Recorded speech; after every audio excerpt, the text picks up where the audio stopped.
Olá, bem-vindos! O nascimento ele é um dos eventos mais incríveis da vida, né? Mas por trás do que parece ser um processo natural, quase instintivo, existe uma jornada biomecânica de uma precisão, assim, impressionante. A gente vai mergulhar a fundo hoje na dança silenciosa entre o feto e o corpo da mãe que torna o parto possível. E para a gente entender isso, na prática, nada melhor do que um caso clínico real. Vamos pegar o caso de uma gestante de 24 anos em pleno trabalho de parto. A gente vai seguir a jornada dela passo a passo para entender cada etapa desse mecanismo.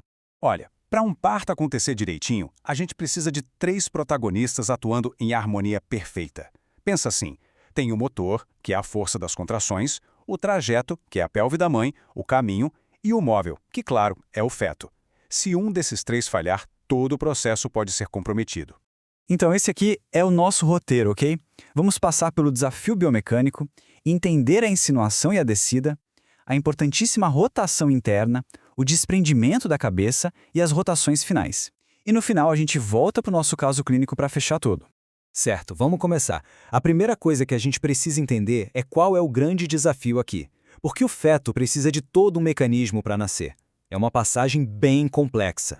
E aqui está o ponto-chave. O feto não está, sei lá, nadando ou se esforçando ativamente para sair. Não é isso.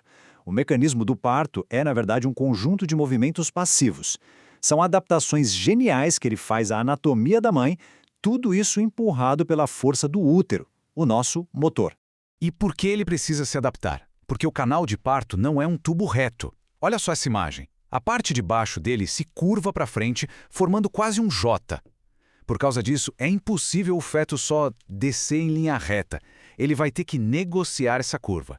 Então, com esse caminho em J em mente, vamos para o primeiro grande movimento da jornada, a entrada do feto na pelve. A gente pode pensar nisso como o portão de entrada, o primeiro obstáculo a ser vencido.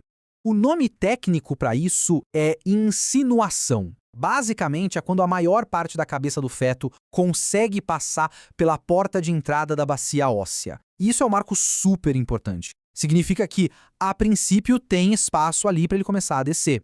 Só que tem um problema. Se a cabeça do feto tentasse entrar reta, digamos assim, ela apresentaria o diâmetro occipitofrontal, que tem uns 12 centímetros. É muito grande. Não passaria com facilidade. Mas aí vem a primeira grande sacada do mecanismo. O feto flexiona o pescoço, encosta o queixo no peito. Com esse simples movimento, ele muda o diâmetro que se apresenta.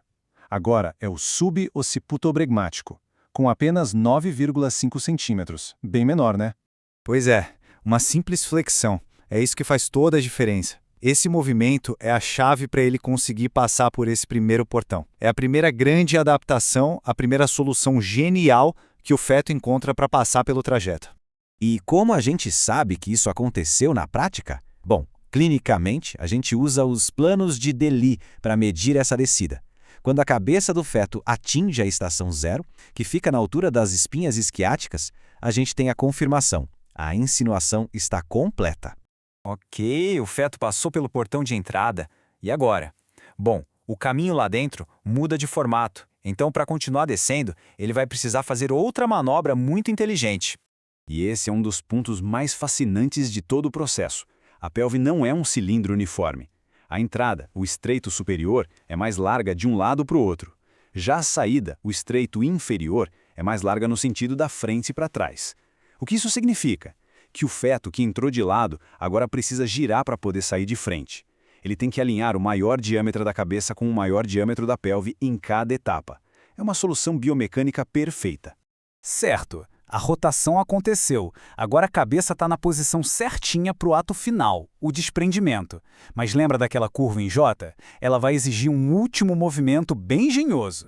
Para conseguir fazer essa curva final, o feto precisa de um ponto de apoio, um pivô. Esse ponto tem um nome: hipomócleo. Basicamente, a nuca do feto se apoia firme embaixo do osso púbico da mãe, e isso vai funcionar como uma alavanca.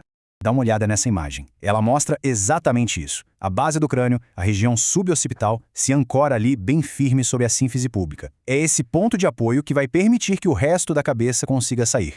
Então, usando esse pivô, a cabeça para de descer e começa a fazer um movimento de extensão, como se estivesse olhando para cima. E aí, em sequência, aparece primeiro o bregma, a moleira, depois a testa, o nariz e, por fim, a boca e o queixo deslizam sobre o períneo. É uma solução biomecânica super elegante para vencer a última curva do caminho. Pronto, a cabeça saiu. Mas a jornada ainda não acabou.